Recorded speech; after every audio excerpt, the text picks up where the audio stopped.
Hey, what's up? My name is Kai, and today I'm going to explain as best as I can how I managed to create a 30-minute set on my Syntakt and perform it live.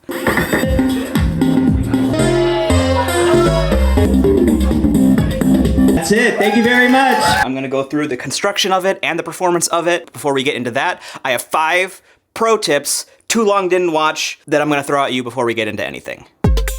Plan your set, at least, a little bit. Approach it with some kind of intention. I found that this made my set feel pretty cohesive, but also allowed me to find variation within it. Keep your patterns really simple. An audience, listeners can kind of get lost, in like a 1-bar loop, as long as that 1 bar is really well constructed. And you can change little things over time to make a progression or make an evolution to that 1 bar, but it can still be interesting. You don't need to go fucking crazy on your patterns here. And in fact, sometimes that'll make it difficult for your audience to follow what's happening. Use mutes to your advantage. I love mutes. So for example, building and releasing tension by adding, you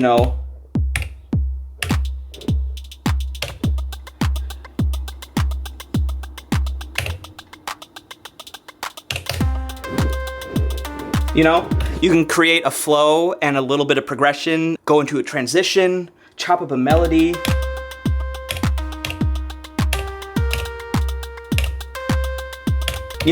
So I like doing that a lot. I'll get into more of how I do that, but use mutes to advantage. You can use them in a lot of creative ways. That's pro tip number 3. Moving on to keeping one sound design element for a long time can help create a sense of continuity. So if you have some bells in the background, or you have a certain kind of hi-hat or a little drum fill or something that you keep for a long time over multiple patterns, it'll give the audience something to grab onto, and it'll kind of anchor them while allowing you to change more and more things. Similarly, a little ear candy element, some bells or a fill or something, is an excellent way to just smooth over a transition. Sometimes I call them look over here sounds. If you're like, ding, ding, here's a little bell, an audience's ear will go straight to that, and then you can change a lot of stuff in the background. And I'll show you some examples of that later.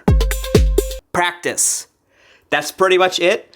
Every time I made a new pattern for this set, I would practice that pattern, and then I would run through the whole set, practicing every pattern along the way. 1, to see if the new pattern fit in well with the other ones, and 2, just to kind of get reps in on the set. Because I knew I was gonna have to perform it live, and the more times I had gone through it live myself, the better it was gonna be on my one chance to show it to everybody else. And when you are up there and you are performing, try to have fun.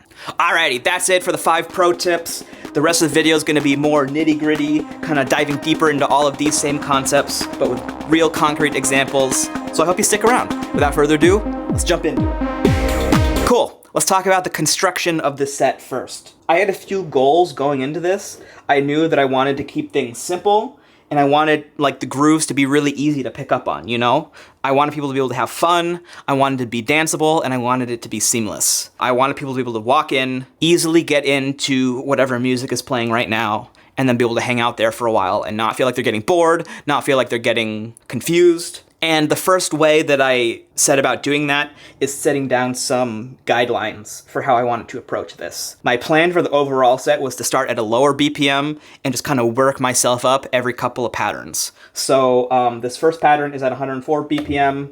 Around here we go to 105, 110. We're watching this number up here, 111, 112, 115. Oops, playing chain. I don't necessarily want that, but that's okay. 118, and I think I go up to 128 by the end.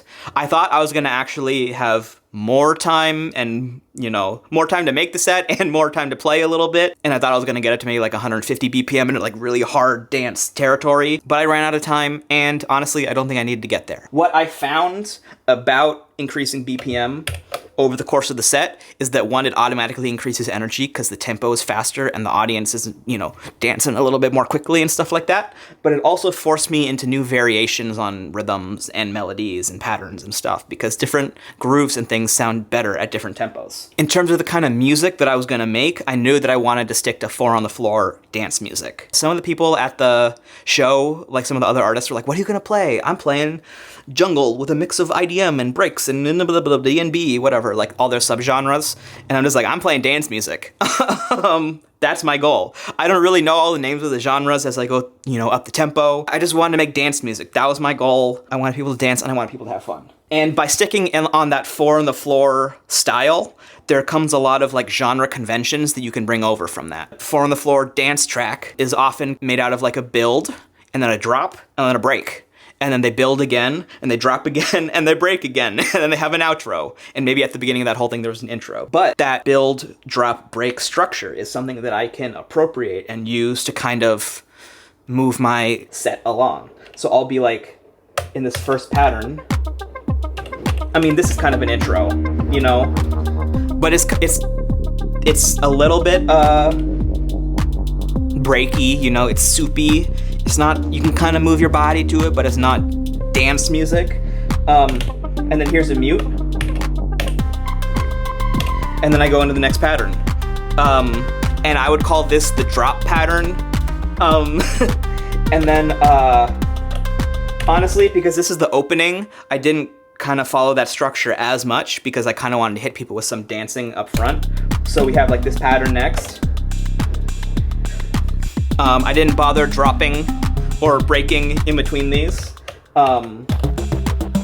This is kind of like a transition break, or a transition build, I mean. And now here we go, we have a real break finally. So I had kind of built all this tension. I opened sort of on like an extended drop, the set, just to kind of have people be like, wake up, look, we're playing dance music, come out and play. And then now, this break, we transition into, I think I should be doing this.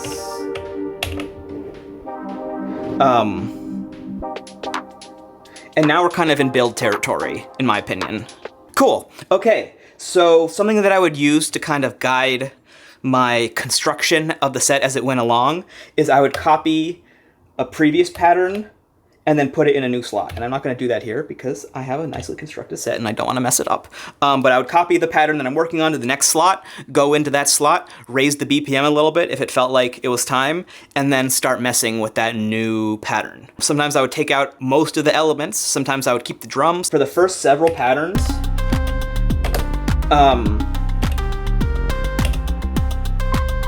we have kind of like several sounds that I just kept.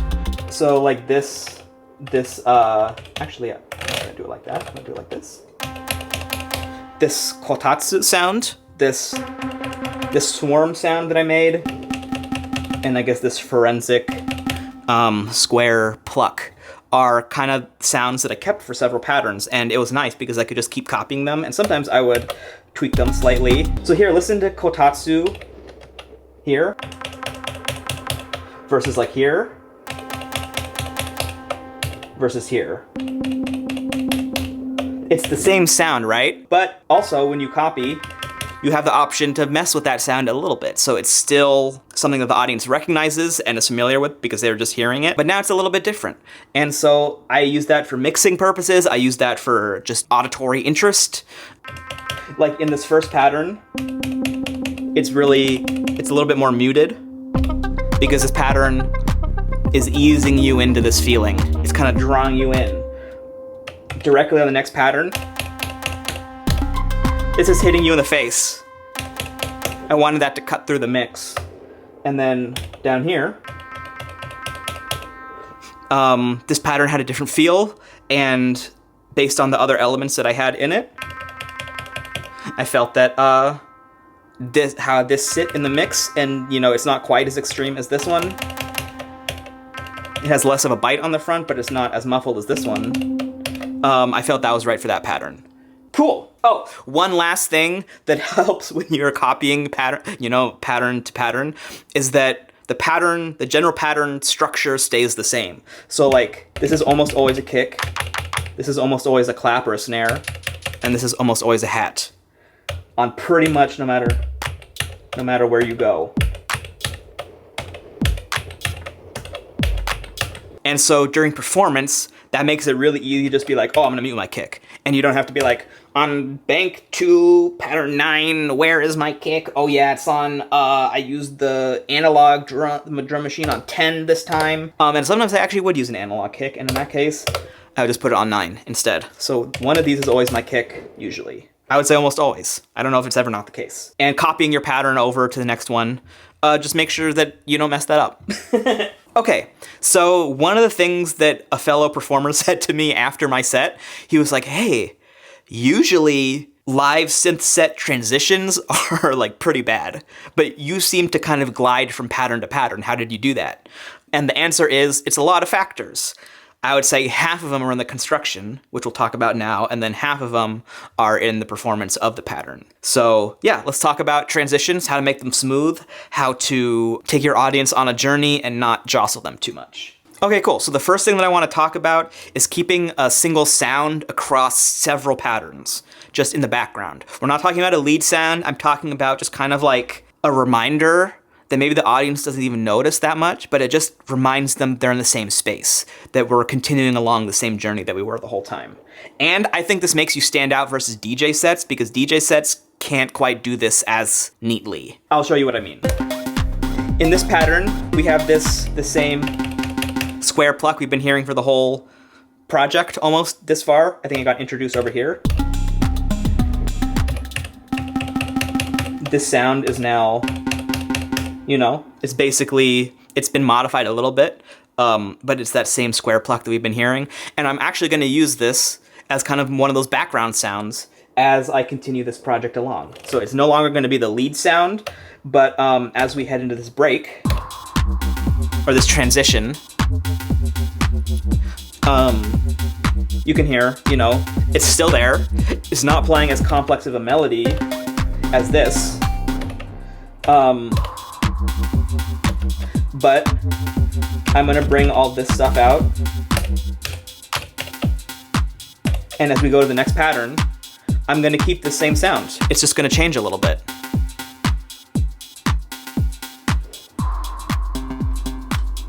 So it's still there. I muffled it a little bit, but it's still playing the same thing. And when we bring in the next bass sound and some more percussion, I'm keeping this pluck still there. Even here.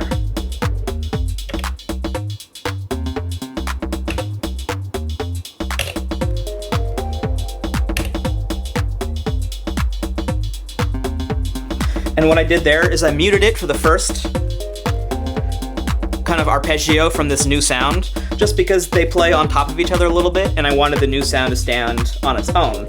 But then, the second time that we hear this during the 4-bar loop, I brought it back in, and then I'm leaving the pluck in the background still. Just to kind of say, here's a new sound, but remember, this is still the same set you've been hearing the whole time. Even here.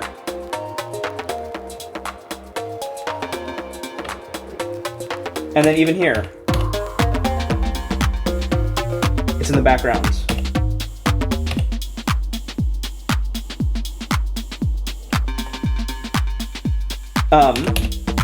And then even as we get out of here,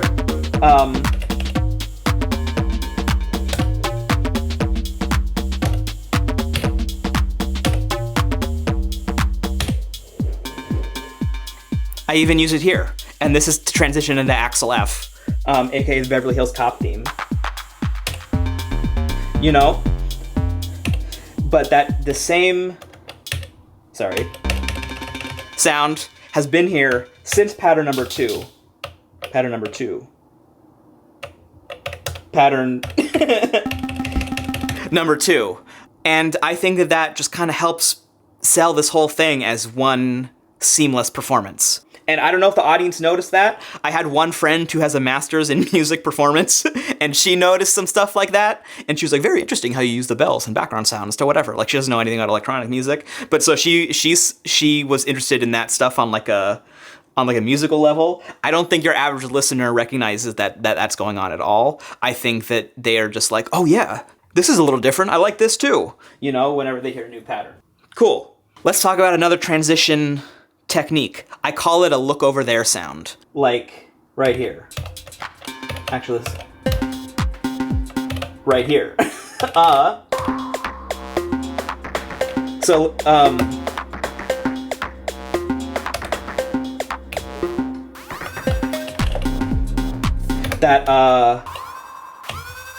this is a look over here sound. You've been in this build for like 30 seconds maybe. I don't know how long I hold this build for, but I've been adding things, and finally you feel like it's time to transition.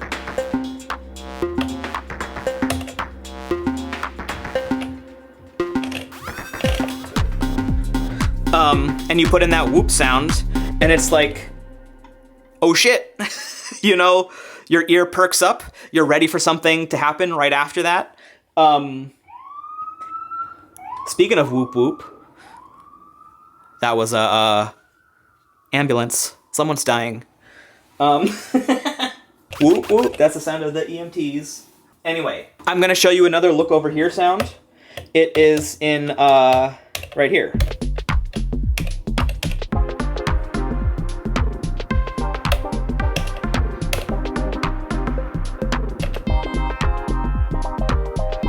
Did you hear it? So oftentimes I'll use that sound to cue a transition. So something like this. And it just automatically happens on the 4th bar, and I don't really need to do anything, as long as make sure it's unmuted. And now I muted it again because this becomes a new melody on this pattern. You know,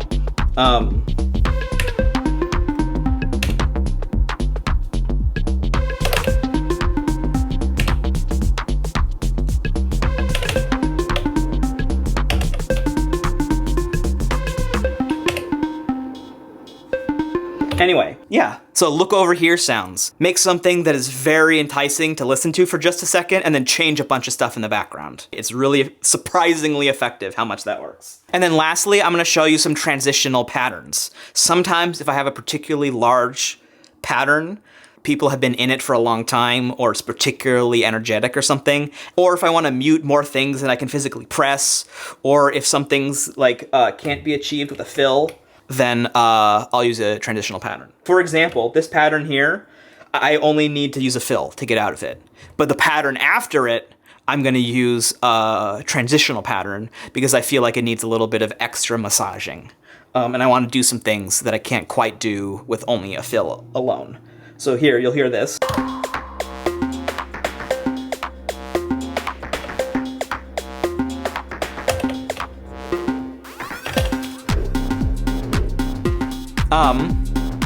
And I'll put in all of this right now. This is the transitional pattern.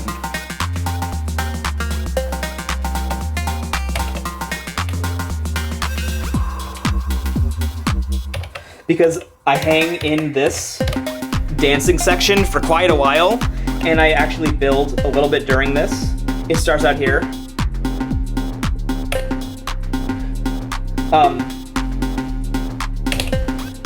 And then I throw in the little whoop.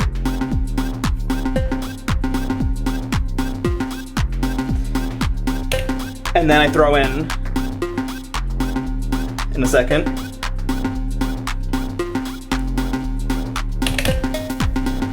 I throw in this, you know, top melody, like an additional few notes. And then I bring the whoop back in. And then, excuse me, and then I go into this transitional pattern. Just to really end that long dancing section, which I think is honestly one of the best parts of the live set, actually, if you watch the live set, with a little bit of extra oomph. Okay, cool. So one of my other goals was to throw something in here that the audience recognized. Like a song that they could recognize just from the melody. It didn't need any samples or anything. And I wanted to do this because, one, I think I heard Analog Kitchen say this in one of his videos. He's a great synth YouTuber who does stuff like this much better than me. So you should watch him. But I think he was saying like throw something that the audience knows or can recognize or that'll draw people in. This is also something that I experienced when I was a DJ. I was a DJ for like schools and weddings and stuff. And there were some songs that I could play that I knew I'm like, it'll bring people into the dance floor no matter what, pretty much. That was kind of something that I wanted to accomplish also in my set. And so I decided on going with this.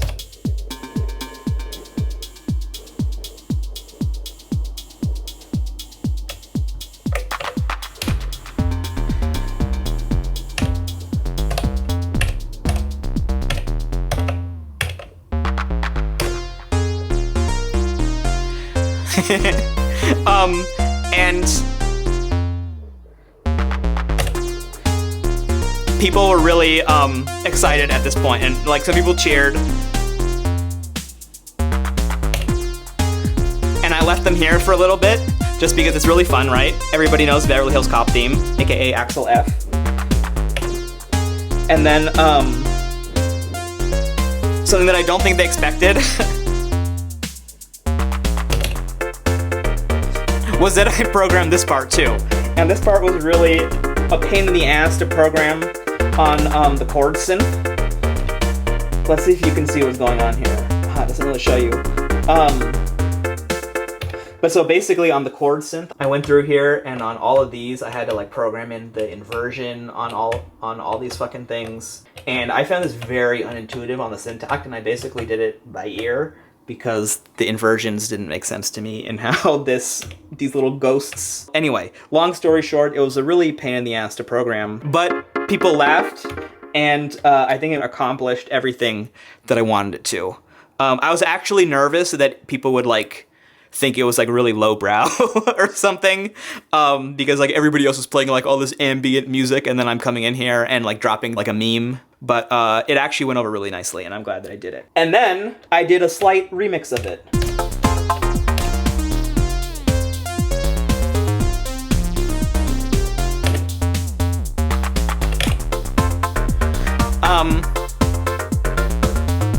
And I did this just kind of like one variation, show something, and then show, change it a little bit, and then change it again. Progression. Also, just because I thought it would be fun. Yeah, so I think that the rest of the set is just kind of more of the same, in the sense that I just did the same techniques over and over again until I ran out of time and I couldn't make the set anymore. And actually, unfortunately, I didn't get to make the set as good as I had hoped. We got to around here.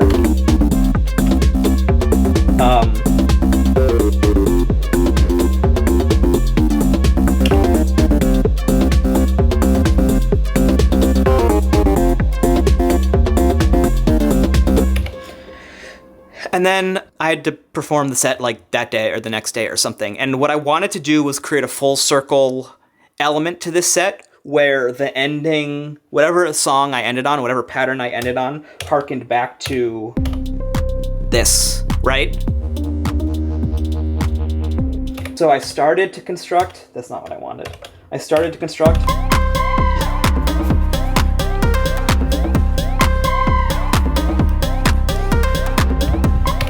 some like really dancey version of it. And I initially wanted it to be like a trance version of it or something, but I just didn't quite get there. So what I decided to do instead is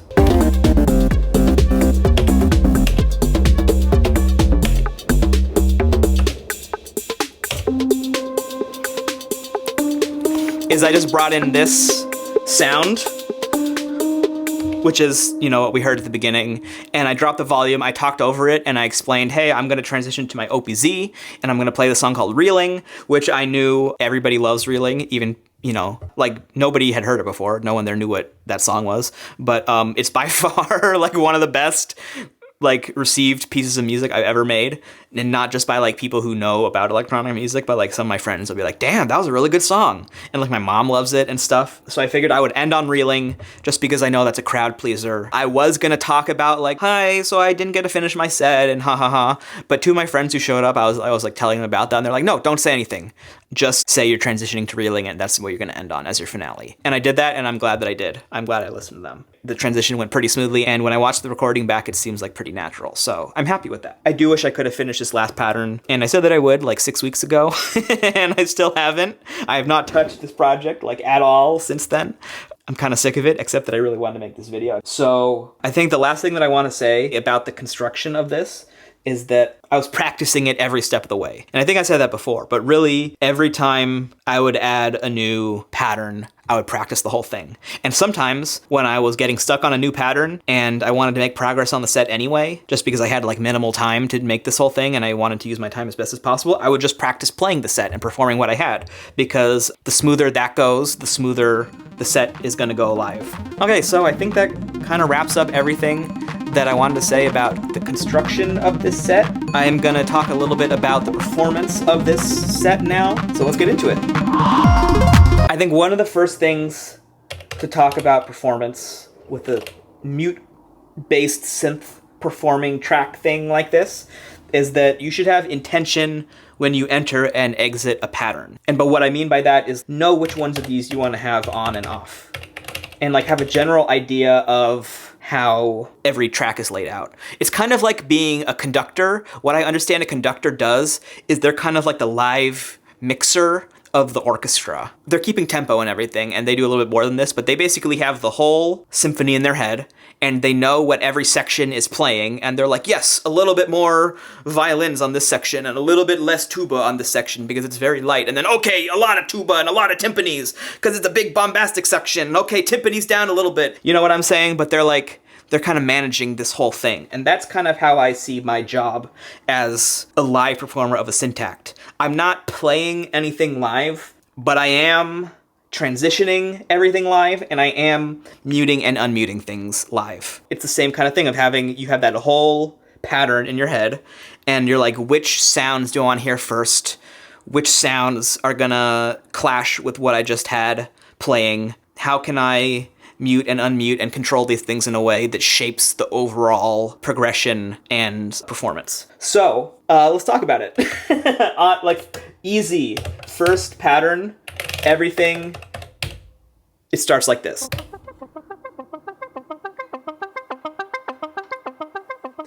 And I know how I want to move through this pattern. I want to add the hats next.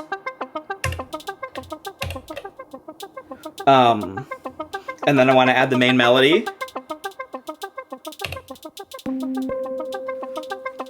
And this was something that my mom watched the video of the live set, actually. And she was like, I love the beginning part because it's just like one sound at a time. You know, you're just adding one thing.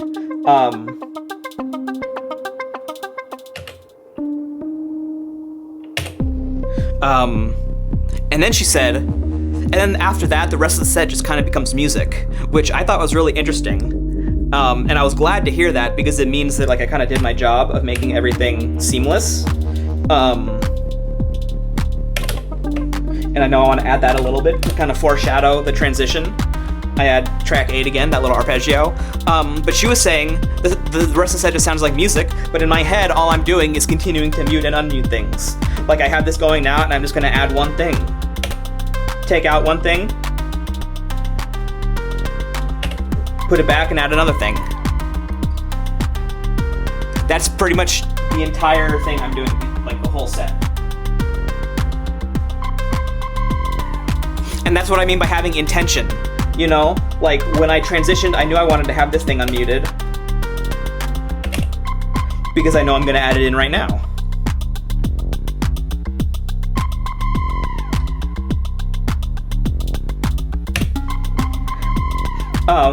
And because this sound kind of clashes with our other lead sound, because it's kind of putting another lead sound. I know I want to have these turned on before I enter this next pattern. I know I want to have this muted because I'm going to add it again in a second.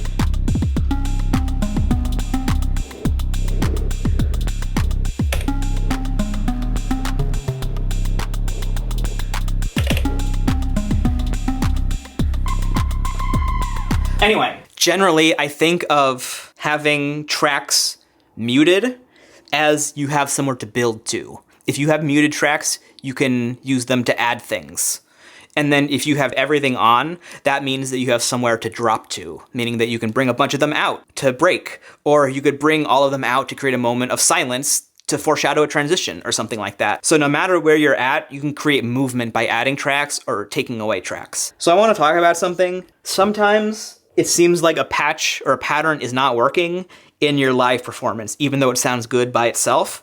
And oftentimes I think that's just because your performance of the pattern is poor and the pattern itself might actually be good. So like, for example, this is one of the patterns that I think is weakest. In this set, actually.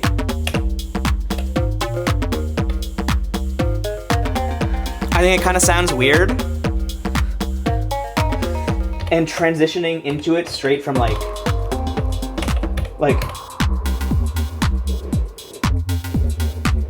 sometimes it's like the sounds are weird and it sounds jarring.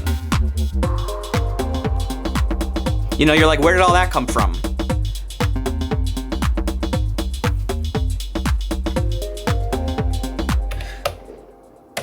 However, if we approach it with a little more intention, we might find something that we like.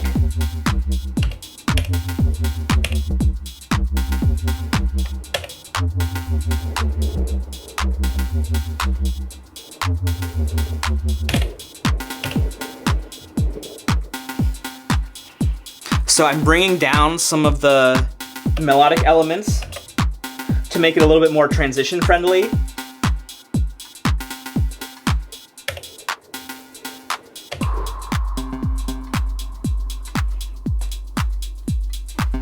And now you can kind of tell that we're somewhere else. And then I'll bring in a new percussion element to again say, hey, we're somewhere else.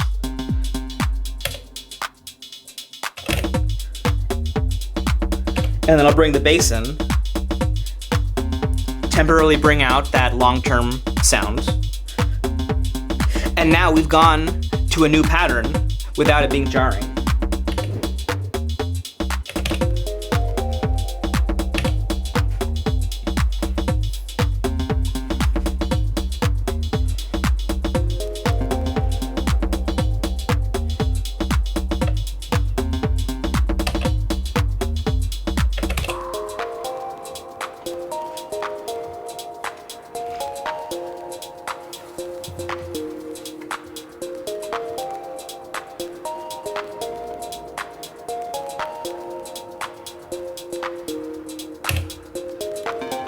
And then I bring this in, rather than the bass or anything, just because I felt like it adds something different than what this would have added.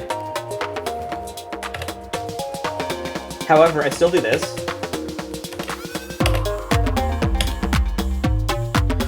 And then something else that I do a lot of the time is this has more melody on it. There's more melody that I've programmed, but I'm only letting through some of it. By muting and unmuting it. So it allows me to kind of create an A section and then an A prime section. Where now, like, it seems like we've transitioned to a second pattern, but really I'm just letting more of this track through on 6. Cool. I'm gonna show you a little bit more of that A and A prime thing on this over here. Watch how I progress through this whole section. This is what this pattern sounds like.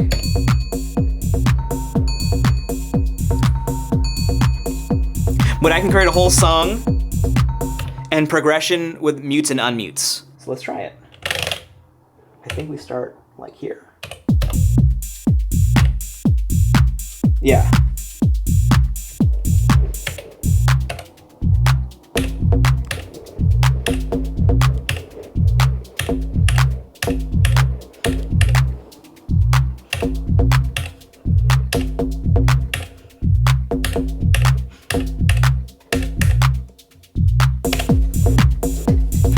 Right?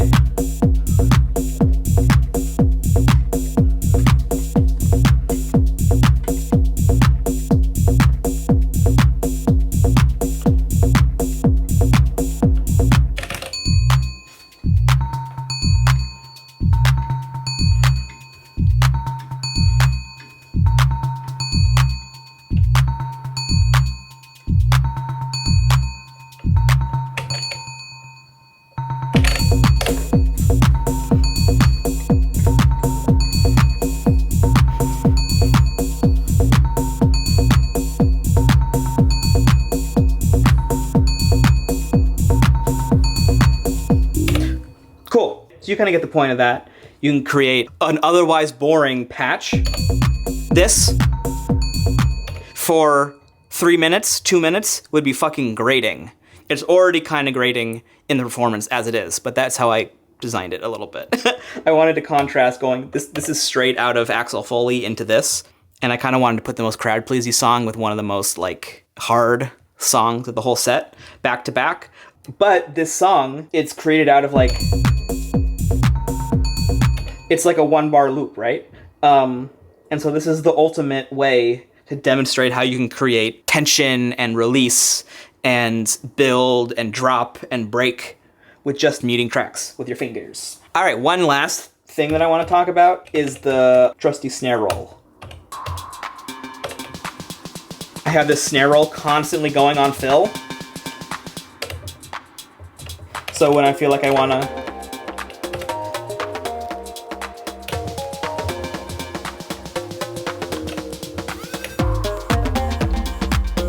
So that snare roll, I can just basically hold that down whenever I want a snare roll. If you want to sacrifice a track to be your snare roll track, you can always kind of have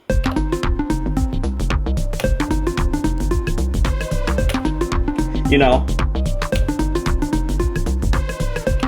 like that build option. Everybody knows what a snare roll means. Everybody knows what increasing amounts of snare means. It means that we're gonna transition soon. Cool. Okay, I want to end this by playing a little bit on here and just talking a little bit about the actual mental part about performing live, because for me it is pretty nerve-wracking, at least the build up to going up there. I have some things to help me get over it a little bit, and I have some things that like will maybe make you feel better too if you're being nervous before going up there. So let me get this started. And I think the first thing that I want to say about like nerves getting on stage is that pretty much as soon as you get up there and you get into doing whatever you're doing, they tend to disappear. Like if you can get focused on this task of making this music and help you know, making these people have a good time and dance and whatever, your brain kind of gets occupied with that rather than like, oh shit, oh shit, oh shit, oh shit, oh shit.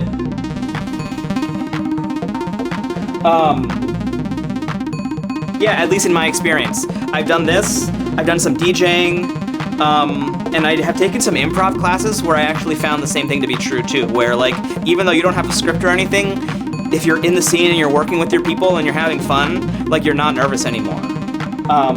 So if you can get there, that's awesome, and the more preparation you do, I think the more comfortable you can feel in the performance aspect of itself, and that'll help you a lot.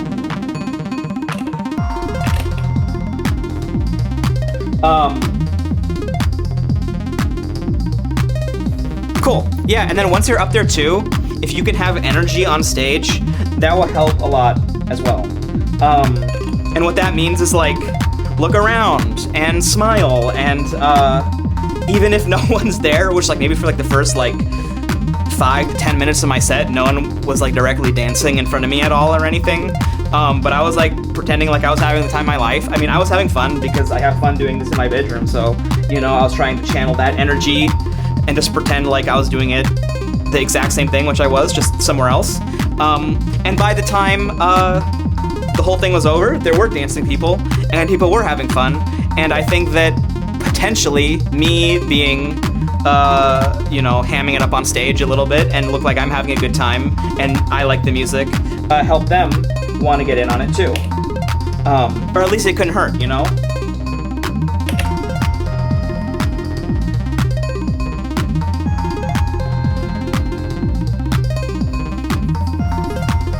Something I think that does help here is being familiar with like live sound.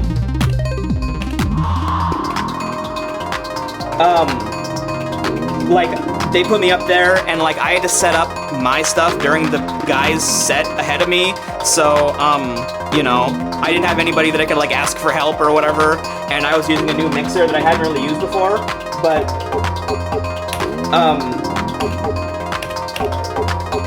I felt comfortable generally with audio equipment and things like that for my history of doing things, which I think helped me a lot.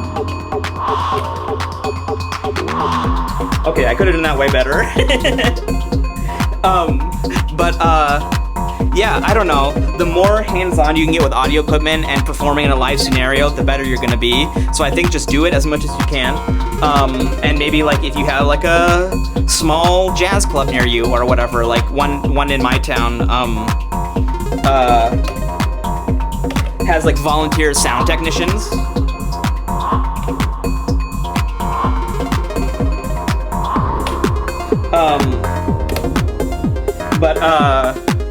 So you could like try to do that one time or something, just to get like, if you don't have experience with live sound, to try to get some, practice in. And like, there are some things to know also, that like being behind the PA system sounds like insanely different than being in front of it. Like sometimes I just had to like put on my headphones because I couldn't believe that like the sound was correct, but then when I put on my headphones, it sounded perfect. So, and then when I watch the video back, like everything sounds fine from the other side of the speakers, but being behind sounds way weird. So just like being aware of things like that can help you out a lot.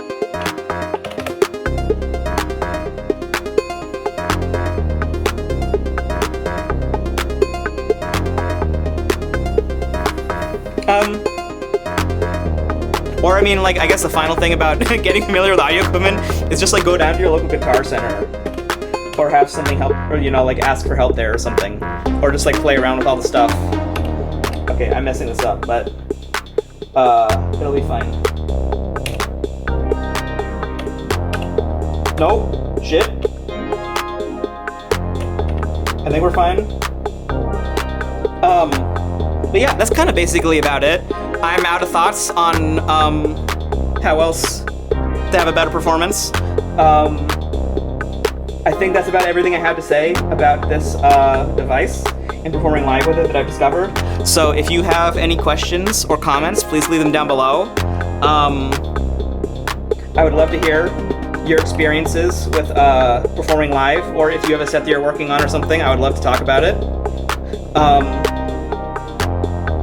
Yeah, so without further ado, or with that being said, I guess, my name has been Kai. I'm so glad that you stuck around. I hope you learned something, and I'm gonna continue to play a little music and probably fade us out. So peace.